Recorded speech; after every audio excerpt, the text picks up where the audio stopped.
We're 3 days into your virtual theme park holiday here on Hold Tight Riders. This epic 7-day road trip around the Netherlands and Germany will take you to some of the best theme parks and fun fairs that Europe has to offer, and all without having to get off the sofa. So make sure you hit that subscribe button and ding the bell to ensure you don't miss out on this crazy ride. So far we've flown into Eindhoven, we've visited Kermie's Best on day 1, we've been to Efteling on day 2, and we've spent 2 nights at the Hotel de Leeghof Oosterwijk. Well, it's now time to move on and travel a little further afield to the next park. Join us today as we try some of the biggest coasters in the Netherlands at Walibi Holland. Will any of them make their way up into your top 10 list? Well, we'll have to wait and RMC.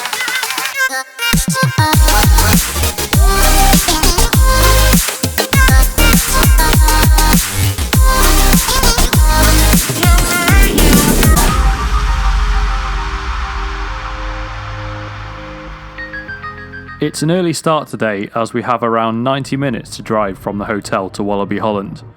Generally, we would always advise that you do the long drives the previous evening. However, as you'll recall, Efteling was open until 11 PM yesterday, so we opted to stay close by last night and do the drive after some sleep. Walibi Holland is a relatively young park, having opened as an amusement park in 1994. It has, however, gone through a few different names and owners since then. Walibi Flevo, Six Flags Holland, Walibi World, and now Walibi Holland. Fans of Roller Coaster Tycoon may remember this park featuring in the game as Six Flags Holland. Six Flags sold their European parks in 2004, and 2 owners later, Compagnie des Alpes, owners of Park Asterix, are now at the helm.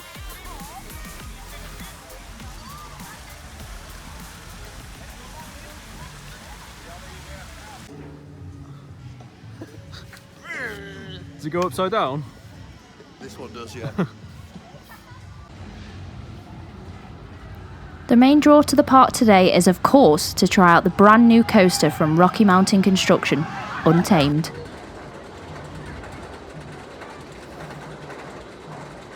Untamed opened on the 1st of July 2019 and is the second of only 3 RMCs to open in Europe to date.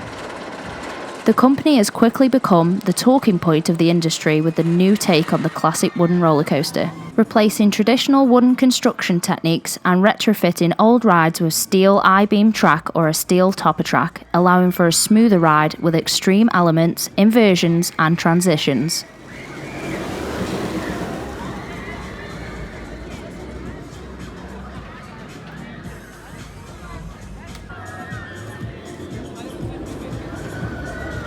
In the case of Untamed, RMC have taken Walibi Holland's old Vekoma wooden roller coaster, Robin Hood, and fitted their steel I-beam track to the structure. Robin Hood operated from 2000 until October 2018, which makes it even more impressive to think that the ride had been completely transformed and rebuilt ready to open again in just over 8 months.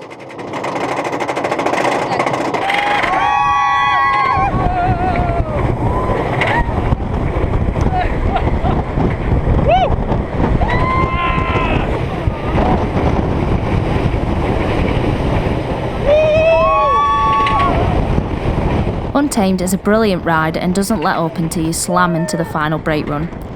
But is it as good as Wildfire at Kolmården? No, probably not, but it is still one of Europe's best coasters in my eyes. Of course, we need a selfie with this new ride, which a nice member of staff is more than happy to help with. Goliath is a 2002 Intamin mega coaster with a drop of 150 feet. This is often ranked highly by coaster enthusiasts, myself included. Unfortunately, it's hard to actually see much of the ride from inside the park due to the strange path layout, although I do have some footage from a few years ago from outside the park, when the track used to be painted green. Here you go.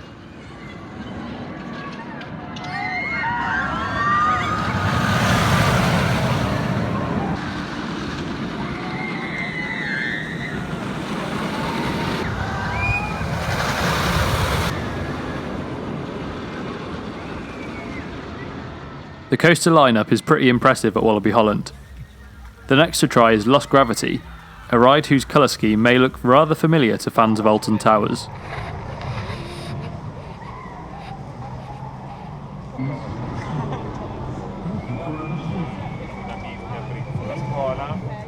Lost Gravity is a Mack Big Dipper, the first of only 2 in the world. Essentially, it's their take on the Goslauer Eurofighter. Mixed views on this one. On a previous holiday, I thought that this was terrible and bumpy as anything. However, today it's smooth as butter and great fun. So based on that, it's a great ride, at the moment.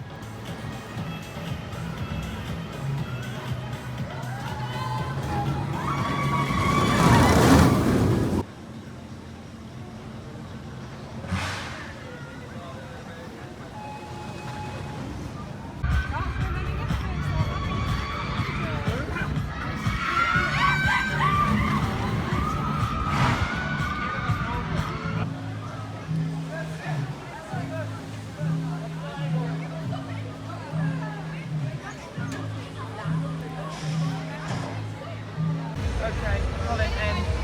N.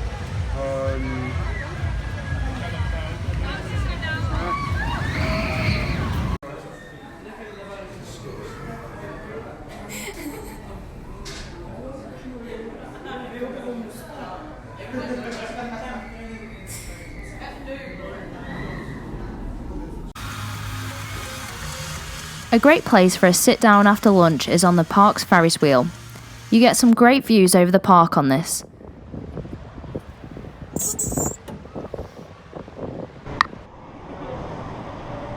Oh,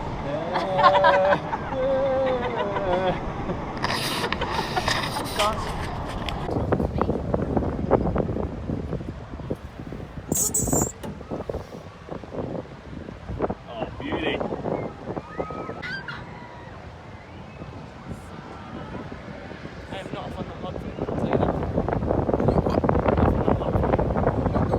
Another of their rides at Walibi Holland, which you unfortunately can't see much of, is Xpress, platform 13. The queue line is hidden in the middle of one of the buildings near the park entrance, and you simply can't see the ride until you're further into the park and nowhere near it. The ride itself is actually the same layout as Rock and Roller Coaster at Disney Studios, so it is worth having a look at from the Ferris wheel.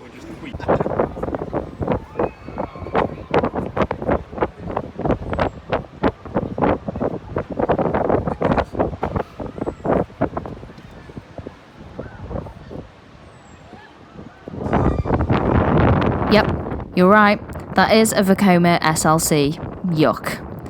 In fact, it is actually the first SLC Vekoma ever made, and you can certainly tell that by the rough and bumpy ride that it gives.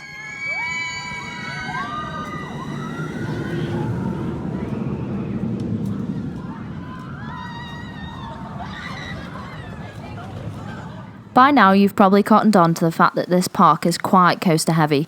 It does have a few good flat rides, but when it comes to dark rides, your only option really is a Vekoma Madhouse.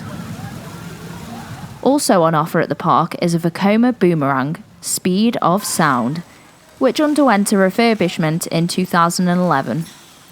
The ride received a new train with onboard audio, whilst the original train from the ride was sent to Pleasurewood Hills in the UK for their Wipeout coaster.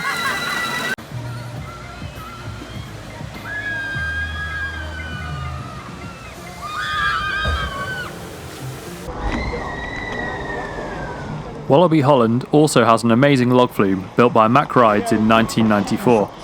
It has forwards and backwards drops, as well as multiple tunnels on its long layout. Anyone get wet? Go! Woo! Oh, you.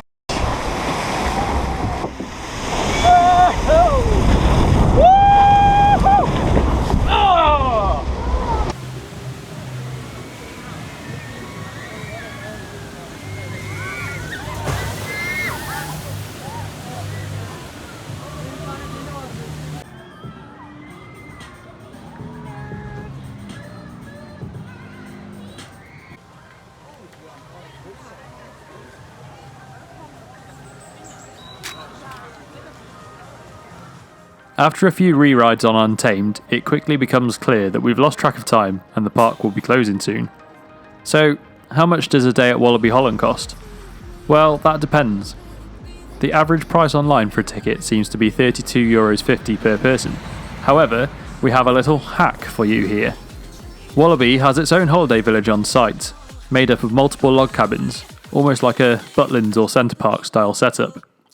One night in the Walibi village costs us €199.30 for a 4-person, 2-bedroom house, and that includes 2 days park tickets for all 4 people. Doing a bit of #quick maths, we can see that 2 days worth of park tickets for 4 people comes to €260 alone. So spending a night in their hotel is actually saving us money, or at least it would be if we actually used both days worth of tickets. On entering the accommodation, it becomes quite clear quickly just why this is so affordable. It's a bit naff, although it did the job once we wafted all the flies out and had a couple of drinks.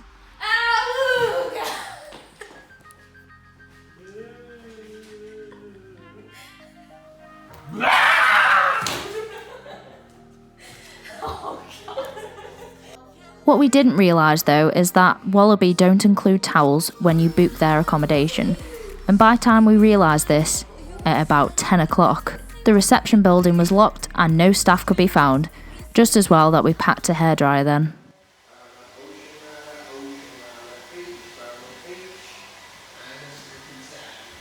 Another day over, another 18,500 steps walked, and more great rides experienced.